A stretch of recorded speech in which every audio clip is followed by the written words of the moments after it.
దేవుని పిల్లలాగా చాలా సాక్ష్యాలు ఉన్నాయి. మరి టైం ఇవ్వలేకపోతున్నాం. మన ఉదయకాలం అంటే ఉదయకాలం ప్రాంతకాలమే ఆరాధనగా మనం జరిగించుకోవడానికి మీ సహాయాన్ని మీ సహకారాన్ని కోరుతున్నాను.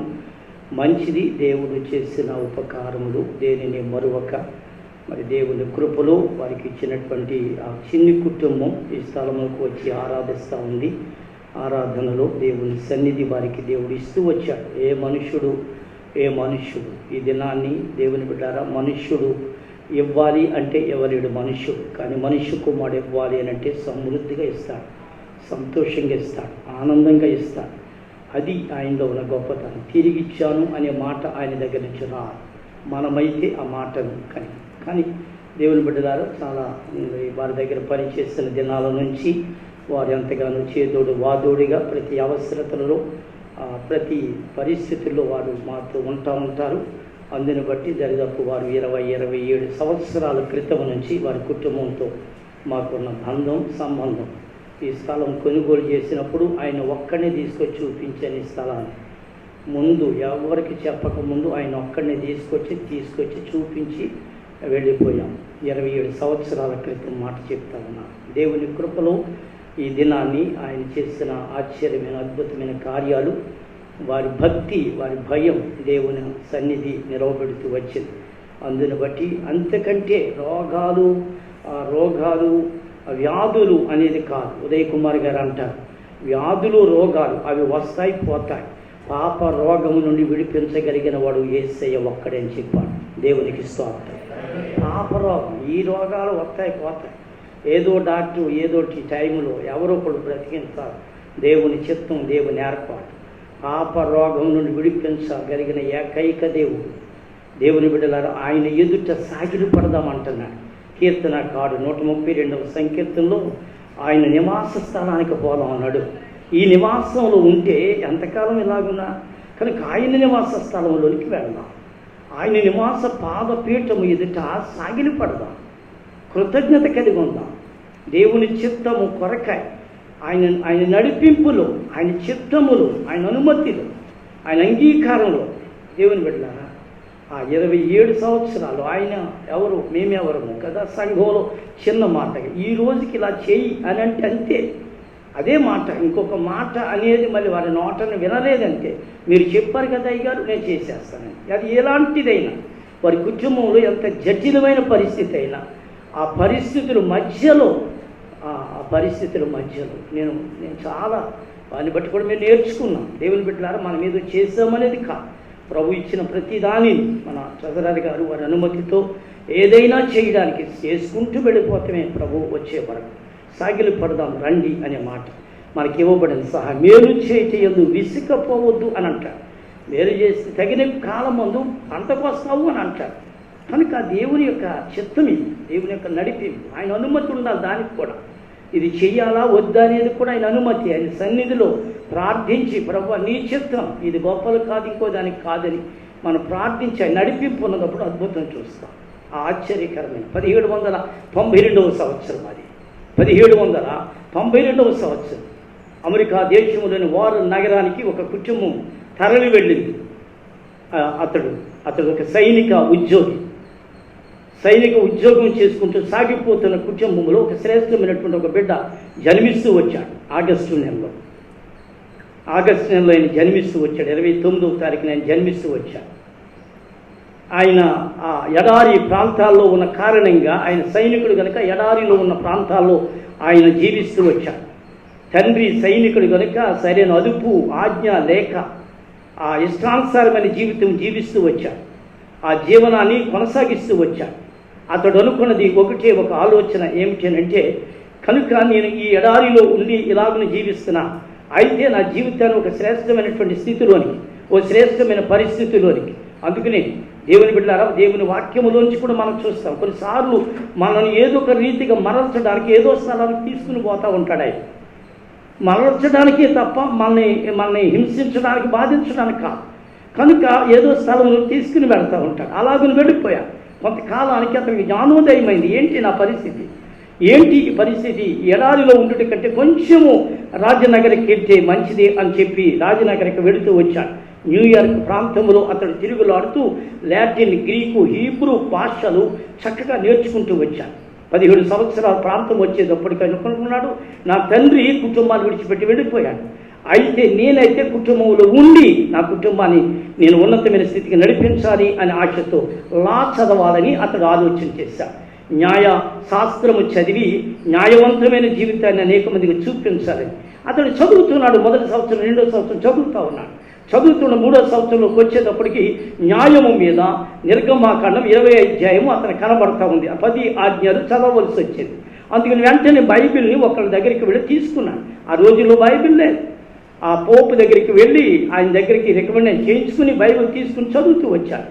నిర్గమాకాండం 20వ అధ్యాయం చదువుతూ ఉన్నప్పుడు అతనికి 10 ఆజ్ఞలు అతనికి స్పష్టంగా కనపడుతూ వచ్చాయి. 10 ఆజ్ఞల్లో నేను తప్ప దేవుడు లేడు అని చెప్తున్నాడు.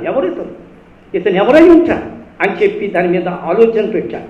కనుక ఓ ప్రక్క నుంచి మెల్లగా అతడు వచ్చిన శాస్త్రాన్ని విడిచిపెడుతూ వచ్చి దేవుని బిడ్డారు మెల్లగా బైబిల్కి చాలా దగ్గరగా వచ్చాడు.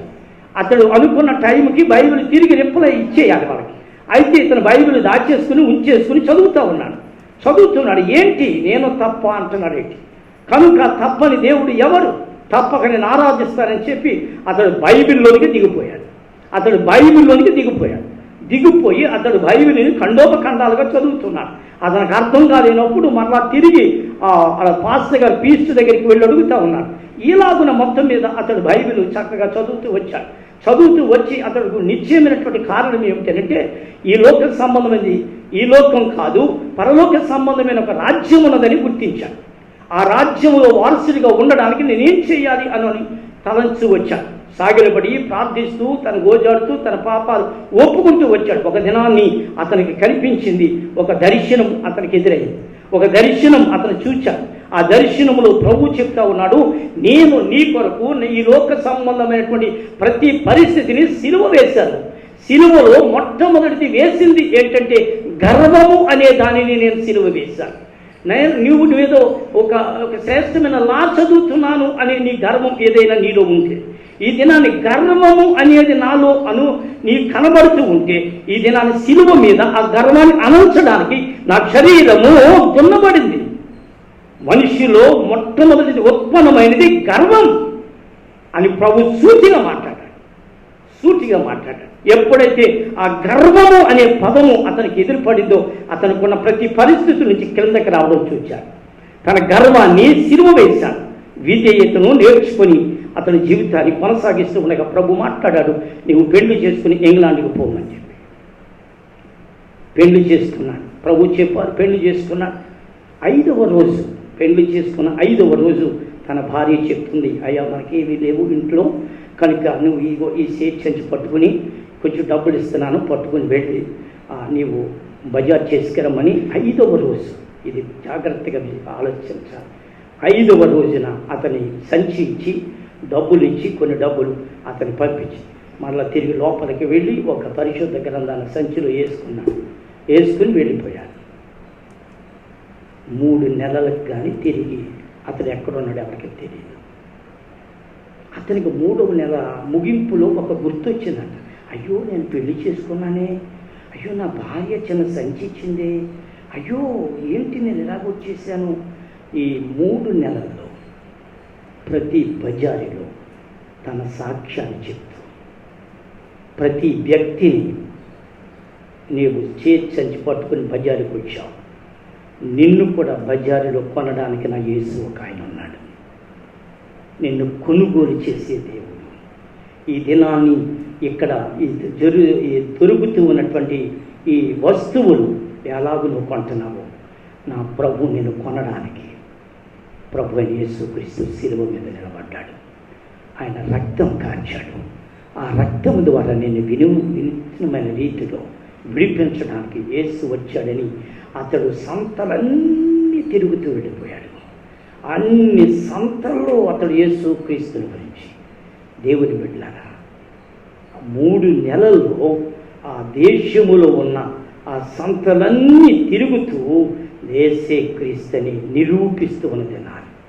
1700 శతాబ్దంలో ఒక యవనస్తుడు వివాహము చేసుకొని విడిచిపెట్టి మరిచిపోయి వెళ్ళిపోయి క్రీస్తు కొరకు. దేవుని బిడ్డలారా, ఈ దినాన్ని నేను జ్ఞాపకం చేయగలను. 1875 సంవత్సరానికి ఇంగ్లాండ్ దేశము ఉర్రింత రూపించి 5 లక్షల మందిని రక్షణ కొరకు మార్గం వేసిన వాడు చార్లెస్ ఫిన్నీ. దేవునికి స్తోత్రం. 5 లక్షల మంది, 5 లక్షలు. ఆయన మరణానికి రక్షింపబడిన వారిని గుర్తిస్తూ ఉంటే 5 లక్షలు అప్పటికి విశ్వాసులు మేము ప్రభువును బట్టి ఈ స్థితిలో ఉన్నాం. వారి వాక్యము ద్వారా సంతలో బజారుకి వస్తే బజారులో క్రీస్తుని చూపించిన మహనీయుడు చార్లెస్ ఫిన్నీ. దేవుని బిడ్డల ఈ దినాన్ని ఆగస్టు నెల ఆశ్చర్యకరమైన నెల. నమ్ముని అద్భుతమైన వ్యక్తులు వెలపలకు తెస్తున్నాం. ఒక్కొక్క వ్యక్తిని మనం వారిలో ఉన్న గుణాలు, వారిలో ఉన్నటువంటి ఆ దాహం. ఆయన అంటాడు, నా ఆకలి, నా దాహం క్రీస్తే అని చెప్పాడు. క్రీస్తే అని చెప్పాడు. దేవుని బిడ్డలారా, ఈ ఉదయకాల సమయంలో ఆయన ఎదుట సాగిలి పడతాము రండి. ఆయన అంత గొప్ప దేవుడు అని, ఆయనంత గర్వము అనే దానిని అతనుకున్న ఎందుకు గర్వం చెప్తున్నాను ఈ మాటలను. దేనిని బట్టి గర్వం? తండ్రి లేడు, అతడి దగ్గర నుంచి ఏదో సొమ్ము వస్తుంది, చక్కగా హ్యాపీగా అతడు విచ్చలవిడతాను. అతని ఇష్టానుసారమైన జీవితం, ఎడారి ప్రదేశం, ఎవరూ లేని స్థలం, అతడికి ఉంటే అన్నట్టుగా జీవించిన జీవితాలు. అతడు ఎప్పుడైతే లాటిన్, హీబ్రూ చదువుతూ వచ్చాడో అతనిలో ఒక విధమైన గొప్ప గర్వం. నేను మాత్రమే అనే మాట అతనితో వస్తూ వచ్చింది. మూడవది, అతడు లా చదువుతున్నాడు. ఆ దినాల్లో న్యాయ శాస్త్రము అనేది ఎరగని దినాల్లో అతడు న్యాయశాస్త్రానికి బద్ధుడై ఉన్నాడు.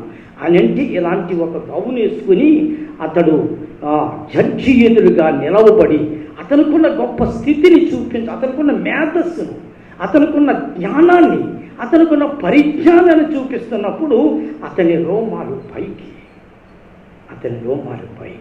ఇలాంటి పరిస్థితి.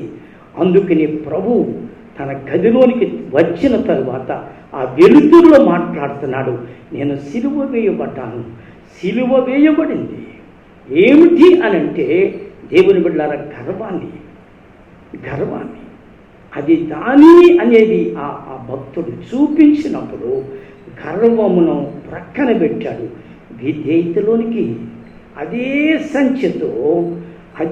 సంచితో తన భార్య ఇచ్చిన సంచితో 5 లక్షల మందికి సువార్తను, పరిశుద్ధ గ్రంథానికి అతడు అనుకున్నాడు. నన్ను బజారుకి పంపించడం వస్తువుల కొరకు అనుకుంటుంది ఆమె, కానీ ప్రతి వ్యక్తిని కొనడానికి ఈ పరిశుద్ధ గ్రంథం చేతబూని వెళ్ళిపోయాడు. ఇది నీకు మార్గమై ఉంటే, నీవు ఈ మార్గము గుండా నువ్వు పయనించగలిగితే ఈ దినాన్ని అద్భుతమైన రీతిలో మోకాళ్ళ మీద ఉండి మోకరించి వృద్ధాప్యంలో ప్రార్థిస్తూ ఉండగా ప్రభు తన సింహాసనమును దిగి వచ్చి ఆయనను అలింగనము చేసుకుని భుజం మీద చెయ్యి వేసుకొని బంగారు వీధుల గుండా తీసుకొని వెళ్ళిపోతూ ఉండగా అతని హృదయము ఎంతో ఆనందము, ఆశీర్వాదకరం, దీవెనకరమైన ప్రదేశములోనికి నేను వెళ్ళిపోతున్నాను. నా కాళ్ళు సంతలలో తిరిగిన కాళ్ళు, నా కాళ్ళు అమ్మేవారికి కొనేవారికి బోధించినటువంటి కాళ్ళు యేసు ప్రభువారు భుజం మీద చేయి వేసినప్పుడు, అతనిని తీసుకుని వెళుతున్నప్పుడు ఎంత ఆనందం, ఎంత సంతోషం. ఆ ఉన్నతమైన స్థితి కొరకు చార్లెస్ ఫిన్నీ తన కుటుంబమును, తనకున్న సమయాన్ని, తనకున్న చదువును, తనకున్న గర్వమును అన్నింటినీ పాతిపెట్టి ప్రభువు కొరకు జీవించడానికి, ప్రభు రాజ్యములో 5 లక్షల చర్చ్ ఆఫ్ ఇంగ్లాండ్ దేశమును బద్దలగొట్టి ప్రభువుని చూపించగలిగిన ఏకైక వ్యక్తి చార్లెస్ ఫిన్నీ. చార్లెస్ ఫిన్నీ.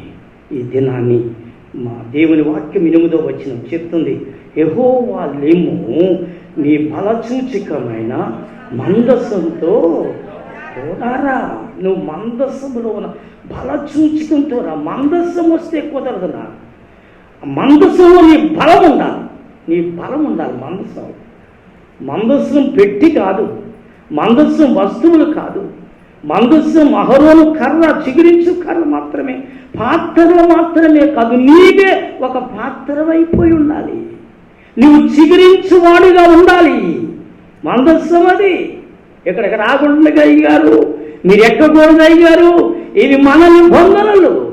అడ్డ తెరగ చిరిగినప్పుడే నేను ఏకమై ఉన్నా. దేవునికి స్తోత్రం. దేవుని బిడ్డలారా, మందసముతో కూడా రా. నీ మందసముతో కూడా నీవు ఉండి తీసుకురాది. బలసూచకమైన మందతో యెహోవా లెమ్ము, యెహోవా లెమ్ము వాక్యం మాట్లాడు. ఇది నా న్యాయాధిపతికి రాసిన గ్రంథం. సన్నిధి గురించి మాట్లాడుతున్నాం. దేవుని సన్నిధి గురించి కొన్ని వారాలుగా మాట్లాడుతున్నాం. దేవుని సన్నిధి ఉంటే ఏముంటుంది, దేవుని సన్నిధిలో ఏమున్నది. 6వ అధ్యాయం, న్యాయాధిపతులు రాసిన గ్రంథం 6వ అధ్యాయం 16వ వచనం.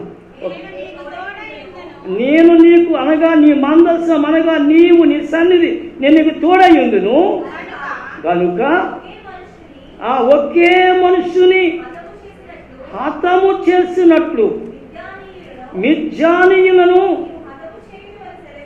దేవునికి స్తోత్రం. సులువైపోద్దండి దేవుని సన్నిధి ఉంటే. దేవుని సన్నిధి ఉంటే నేను నలిపేస్తానండి. గిద్యోను అనగా పడద్రోయేవాడు. పడద్రోయేవాడంతే. గిద్యోను ఎక్కడో చోట ఏం కొట్టుకుంటున్నాడు మీకు తెలుసు. ఏం చేస్తున్నాడో కూడా మీకు తెలుసు. పనిలో ఉన్నవాడిని ప్రభు పిలిచాడు. పనిలో ఉన్నవాడిని దేవుడు వాడుకున్నాడు. పనిలో ఉన్నవాడిని వెంబడించండి అంటే వాళ్ళు వచ్చేసారంటే ఏముంది, ఏమీ లేదు. వాళ్ళతో ఏమి లేదు. చాలాసార్లు ఈ వర్తమానాలు 19 వర్తమానాలు మీతో ప్రభు పరిశుద్ధాత్మలు మాట్లాడుతూ వచ్చాడు. ఏమీ లేదు. వాళ్ళ దగ్గర అన్నీ ఉన్నాయి, ఏజ్ దగ్గర ఏమీ లేవు. వాళ్ళ దగ్గర అన్నీ ఉన్నాయి, జీవనోపాధికి కావలసినవన్నీ ఉన్నాయి. యేసు దగ్గర ఏమీ లేదు. ఓ చింపురి గడ్డం, చిన్న అంగి వేసుకుని పోతా ఉన్నాడంతే. ఏమి లేదు, నిలబడి రండి అన్నాడంతే. ఏ మారు మాట కానీ మరొక మాట కానీ లేదు. నువ్వు చెప్పావు, నువ్వు అడిగావు అంటే ఆయన స్వరములో ఉన్న మాధుర్యం దేవునికి స్తోత్రం. అతను ఏదో గొప్పది ఉన్నట్టుగా కనిపించిందంటే, ఒక ఉన్నతమైన స్థితి ఉన్నట్టు కనిపించింది. నువ్వు నమ్ము రండి అన్నాడంతే. అంతే. దేవుని బిడ్డరా, గిద్యోనుని పిలిచి చెప్తున్నాడు, ఒక మనుషుని హతం చేసినట్టు మొత్తం లేపేవయ్యాను. మొత్తం దేశాలు జాతుల్ని లేపేయంతే. దేవుని సన్నిధి ఉంటే ప్రతి పని సులువవుతుంది. దేవుని సన్నిధి ఉండాలి. సన్నిధిలో ప్రార్థన చేయాలి. ఆయన అనుమతి కోరా, ఆయన అంగీకారం కోరా.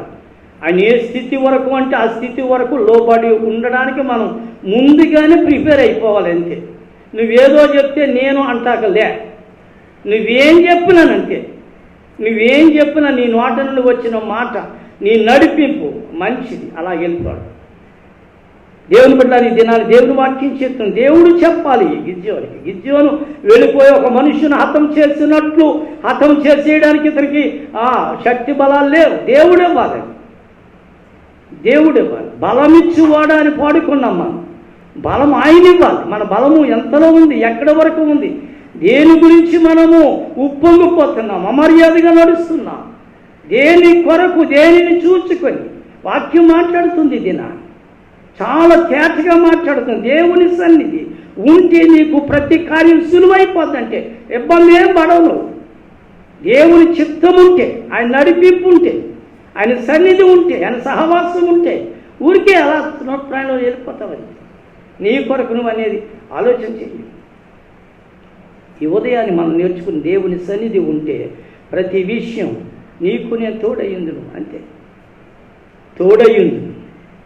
చార్లెస్ ఫిన్నీతో చెప్తున్నాను, నీవు ఇది తీసేసుకుంటేనే తప్ప నీవు ఇంగ్లాండ్ దేశంలోకి వెళ్ళలేవు. నేనేదో ఇంగ్లీషు, లాటిన్, గ్రీకు, హీబ్రూలో మాట్లాడుతున్నాను అని అనుకుని నీకున్నదంతా తీసి పక్కన తోసే. నువ్వు మామూలు వ్యక్తిగా, విధేయుడు కలిగిన వ్యక్తిగా ఉండు. నీ సంఖ్యలో ఒక సంచి మాత్రమే, నీ చేతులలో ఉన్న పరిశుద్ధ గ్రంథాన్ని పట్టుకుని పోతూ ఉండు. నీ భార్య సంతకని పంపిందేమో. ఈ దినాన్ని, ఈ లోకమని ఈ సంతలో మనుషులను కొనడానికి నేను పిలిచాను. దేవునికి స్తోత్రం. నేను దానికి పిలిచాను. ఈ వస్తువులు, నీ భార్య కావలసిన వస్తువులు బజార్లో ఎప్పుడైనా తెచ్చుకోవచ్చు. కానీ అది విడిచిపెట్టి నాతో కూడా రాగలిగితే నువ్వు ప్రతి బజార్లో అనేక మందిని కొనగలవు. అనేక మంది మారు మనసులోనికి, పరిశుద్ధాత్మలోకి తీసుకురాగలవు. ఒక చిన్న సంచి వేసుకున్నటువంటి దావీదు రాళ్ళు పట్టుకుని పోలేదా బలమైన గొల్లాతి మీదకి? ఆ సంచి ఈ సంచి అనుకుంటే, ఆ సంచి ఈ సంచి అని నువ్వు నమ్మితే, చాలాసార్లు మేము మోసుకునే సంచి అయ్యగారండి అని కొంతసేపు మోస్తూ ఉంటారు, మరలా తిరిగి ఇచ్చేస్తూ ఉంటారు. నీవు ఆయనను మోసేదివేమో, ఆయన నిన్ను మోసే దేవుడై ఉన్నాడు. చెప్పండి హల్లెలూయా. నిన్ను మోస్తే, నీ పరిశుద్ధ గ్రంథాన్ని చేత పట్టుకొని నీవు సన్నిధిలోనికి వస్తే, ఈ పరిశుద్ధ గ్రంథాన్ని నీ చేతిలో ఉంచుకుని వస్తే, ఊపించుకుని చేతులు ఊపించుకునిగా బజారుకి వెళ్ళేటప్పుడు సంచట్టుకు వెళ్తావే, దేవుని మందిరానికి వచ్చేటప్పుడు పరిశుద్ధ గ్రంథం తెలియక ఇంకా మనం అజ్ఞానంలోనే ఉన్నాం. వెళ్ళిపోతున్నాం, అంతేకంటే కూర్చుంటాం, వెళ్ళిపోతాం. నీ డబ్బు, నీ దశగా ముఖ్యం కాదు. నీ కానుకల కొరకైనా లేదు, నీవే ఆయన కానుకగా మార్చగలిగితే దేవుడే ఉన్నాడు. ఆ అనుభవంలోనికి మనం రావాలండి. నువ్వెవరు, ఎక్కడికి వెళుతున్నావు? ఎక్కడికి వెళుతున్నావు? నువ్వు ఎక్కడికి వెళుతున్నావు? ఇది చెప్పుద్దండి, ఇది చెప్పుద్దండి. భక్సింగ్ గారు అంటాడు, మందిరానికి వచ్చేటప్పుడు నువ్వేదైనా విడిచినా పర్లేదు, కానీ మందిరంలోనికి బైబిల్ లేకుండా మందిరంలోకి రావద్దు. ఖచ్చితంగా చెప్పాడు ఆయన. అయ్యా నేను చదువుకోలేదు, చదువుకోకపోయినా పర్వాలేదు, దేవుణ్ణి తెరుచుకుని పెట్టుకోవాలి. అలా పెట్టుకో, నువ్వు చదవకపోయినా పర్లే, నువ్వు బైబిల్ తెరిచి పెట్టుకో అంతే. దేవుని వాక్యం ఆయన నీతో మాట్లాడుతూ ఉంటాడు. గమనించు, ఈ దినాన్ని దేవుని వాక్యం సంతకి వెళ్ళమన్నప్పుడు బైబిల్ ఎందుకండి కూడా? అతను దాంతో ఏం పనండి? వెళ్ళి వచ్చేసిన తర్వాత వెళ్ళలేడా? బజారు సంచిలోనే బైబిల్ నీకు అవసరమా? అది అంత పరిశుద్ధ గ్రంథం. ఈ సంచి మామూలు సంచిలో వేసుకుని వెళ్ళడానికి నువ్వెవరు? ఆ బైబిల్ నీకు మార్గమై ఉందని సత్యాన్ని చాలా దినాల తర్వాత నా దేవుడు నాతో మాట్లాడిన సత్యాన్ని మీతో జ్ఞాపకం చేస్తున్నాను. కీర్తనకారుడు 44వ సంకీర్తన, కీర్తన రాసిన గ్రంథంలో 44వ దినాలు. నాకు కూడా ఒకసారి ఇలాంటి స్థితి ఎదురుపడినప్పుడు నా దేవుడు చాలా చిన్న వయసులో, నేను మేధస్సు కలిగినోడిని, తెలివితేటలు కలిగినోడిని, చాలామంది నా దగ్గరికి వస్తున్నారు. నాతో చిన్నప్పుడే నా ఆలోచనలు తీసుకుంటున్నారు, నా తలపులు తీసుకుంటున్నారు. మా నాన్నగారు కూడా మమ్మల్ని పిలిచి మాతో సంప్రదించిన పరిస్థితులు ఉన్నాయి అని నేను గర్విస్తూ ఉన్న దినాల్లో అదే అనుకుని వెళ్ళిపోతున్నప్పుడు నా దేవుడు నాతో చాలా స్పష్టంగా నా దేవుడు నాతో మాట్లాడాడు. నేను అప్పుడు బెండ్ అయ్యాను. 44వ సంకీర్తన 6వ శరణం, నేను నా వింటిని నమ్ముకొనను, నా కత్తియు నన్ను రక్షింపజాలి. ఈరోజు కూడా నా కుటుంబం నా మాట ఏదైతే అది అంతే. ఈ రోజుకి కూడా దేవునిలో లేనప్పుడు, అంటే అంతంత మాత్రం ఉన్నప్పుడు నా మాటకు, దేవునిలో బలీయంగా ఉన్నప్పుడు కూడా నా మాటకు మా అన్నయ్య గారు ఇక్కడే ఉన్నారు. నువ్వేం చెప్తావు అబ్బాయి, నువ్వు చెప్పు అంతే. నువ్వేం చెప్తావో నువ్వు అది చెప్పు అంతే. ఎవరండి నేను? వారందరికంటే చిన్నవాడిని. ఈరోజుని నేను దేవుని సన్నిధి మహిమ కొరకు మాట్లాడుతున్నాను. అందరికంటే చిన్నవాడిని అయినా ఈ రోజుకి వరకు కూడా వారి కుటుంబంతో సంప్రదించక ముందు నాతో సంప్రదించడానికి అనేది వారు ఏమి చూశారో నాకు తెలియదు. దేవుని వాక్యం ఒక దినా నాతో మాట్లాడింది, నేను నా వింటిని నమ్ముకొనను, నా కత్తియు నన్ను రక్షింపబడదు. మా శత్రువుల చేతిలో నుండి మమ్మల్ని రక్షించేవాడవు నీవే. మిమ్మును ద్వేషించు వారిని అంతే సార్, అంతే సార్, అంతే సార్. దేవుని బిడ్డలారా, ఒక క్రమాన్ని మనం ఆయన అనుమతి కోరుకుందాం. నేను చాలాసార్లు ఈ అనుభవంలోనికి నా దేవుడు చార్లెస్ పిన్నితో కూడా నీ కత్తిని, నీ జ్ఞానాన్ని, నీ తెలివితేటని, నీకున్న భాషను నమ్ముకొని నువ్వు ఉన్నావేమో, రక్షింపజాలవని, రక్షించేవాడను నేనే అని ప్రభు మాట్లాడాడు. దేవుని సన్నిధి ఉంటే భయపడకు, నీకు నేను తోడై ఉన్నాను, నేను వెళ్ళి ఒక వ్యక్తిని చెప్పినట్టు చేసేసేవి వచ్చేయండి. దేవుని సన్నిధి ఉంటే గొప్ప బలం అండి, గొప్ప శక్తి అండి, గొప్ప లోబడ్డం అండి, గొప్ప విధేయత అండి, గొప్ప వినయం అండి. దేవుని బిడ్డలారా, ముగిస్తున్నాను ఈ దినాన్ని. దేవుని సన్నిధి ఉంటే ఒక జాతిని, ఒక వంశమును తుత్తినీరుగా చేయి. ఒక మనిషిని చెప్పినట్టు, ఓ మనిషి మీదకి వెళ్ళినట్టుగానంట ఈ అనుభవంలోకి. మనం చాలాసార్లు ఏదేదో నమ్ముకొని, నా కత్తి నన్ను చాలాసార్లు అనుకుంటాం, ఇదేదో మనల్ని అనుకుని. చాలాసార్లు ఆ గర్వమే కదా గొల్యాతుని కూరదోల్చింది.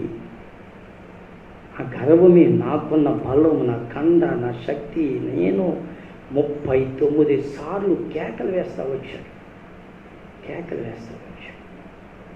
ప్రభు చార్లెస్ పిన్నితో మాట్లాడుతున్నాడు, నువ్వేమైనా కావచ్చు, దానిని ప్రక్కన పెట్టు, దాన్ని ప్రక్కన పెట్టు. అప్పుడు నీవు అద్భుతమైన రీతిలో నేను 5 లక్షల, ఒక వ్యక్తి 5 లక్షల వ్యక్తులను దేవుని కొరకు కొనుక్కుని సంచిలో వేసుకుంటూ వచ్చాడు, కొనుక్కుని సంచిలో వేసుకుంటూ వచ్చాడు. ఇది దేవుని కొరకు, ఈ దేవుని కొరకు అంటూ వెళ్ళిపోయాడంతే. వారందరూ మరణ స్థానములో, స్థితిలోనికి వెళ్ళిపోయారు. చార్లెస్ పిన్ అని చెప్పినప్పుడు మేము రక్షింపబడినాము ఆ వ్యక్తి ద్వారా. ఆ వ్యక్తి ఒక రక్షకుడు చూపించాం. మా దుకాణాలు విడిచిపెట్టాం, మాకున్న పరిస్థితులు విడిచిపెట్టాం. ఆ వ్యక్తిలో ఉన్న మాధుర్యమైన స్వరము వింటూ ఉన్నప్పుడు ఉన్న పాటున మా తగ్గడిని విడిచిపెట్టాం, మాకున్నటువంటి గలాయి పెట్టెలు విడిచిపెట్టేశాం. ఆయన కొరకు మేము ఆయా శాఖోపశాఖలుగా మేము వెళ్ళి దేవుని రాజ్యాన్ని చూపించడానికి మేము బయలువెళ్ళిపోయాం. మేము ఆగలేదు ఆ దైవజనుడి యొక్క మాట మీద. సంత ఎవరైనా చేయొచ్చు, యేసు క్రీస్తు కొరకు సంత చేసేవాడు ఒక్కడై ఉంటాడు. అది దేవుని చేత పిలవబడిన వాడై ఉంటాడు. దేవుని యొక్క శక్తితో, సామర్థ్యంతో సాగిపోయేవాడై ఉంటాడు. అలాంటి వ్యక్తిగా మనం ఉండగలమా?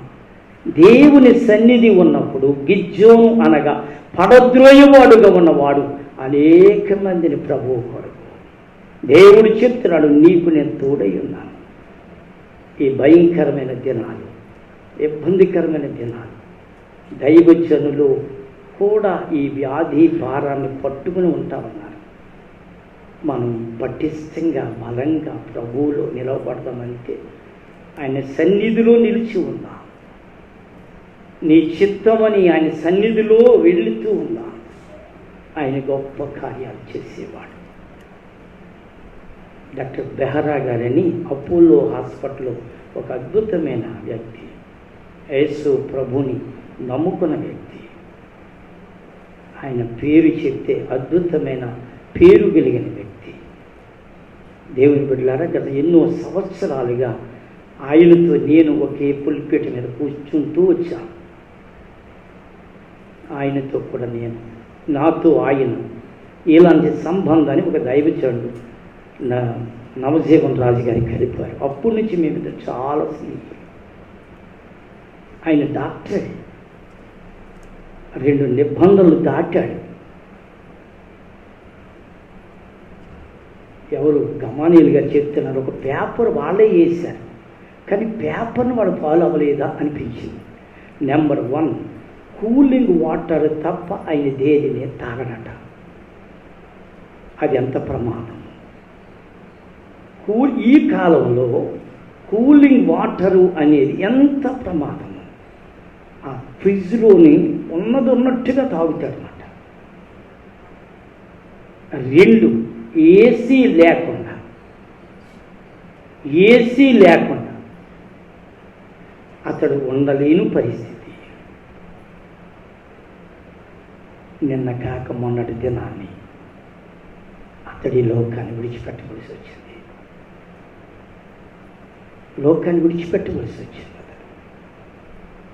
ప్రభుత్వం గొంతెత్తి చెప్తుంది, అప్రమత్తత, జాగ్రత్త, ఎవరి ఆరోగ్యం వారిదే అనే మాట, ఎవరి రక్షణ వారిది అంటున్నాడు ప్రభుత్వం చెప్తుంది, ఎవరి జాగ్రత్త వాళ్ళదే అని చెప్తుంది ప్రభుత్వం.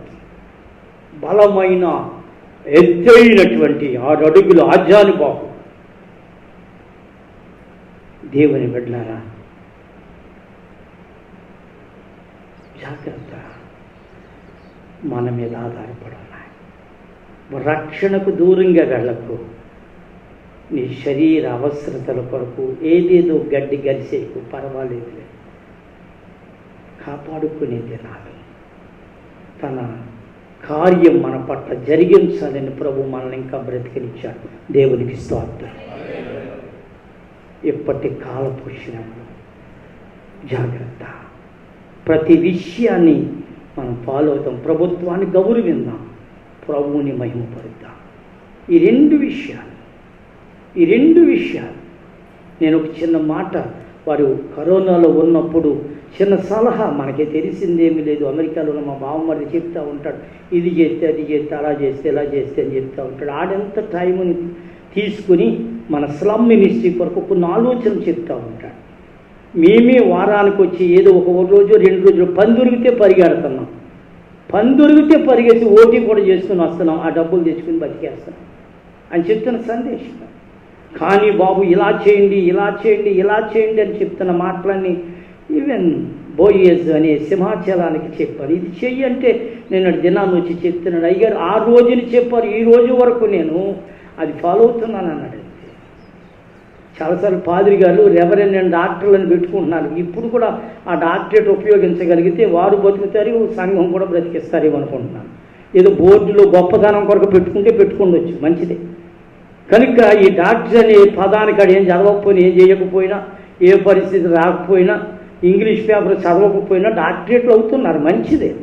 కానీ ఇలాంటి నిబంధనలు ఎవరి దగ్గర నేర్చుకుని ఇక్కడికి వచ్చి చెప్తే చాలు, ఇంప్లిమెంట్ అవుతుందండి. ఆయన చెప్తున్నాడు నిన్న దినాన్ని నా దగ్గరికి వచ్చి ఇలా పొయ్యి కడుకు వచ్చి చెప్తున్నాడు, అయ్యగారు ఇది ఇలాగ చేస్తున్నాడు. మోకరించి ప్రార్థన.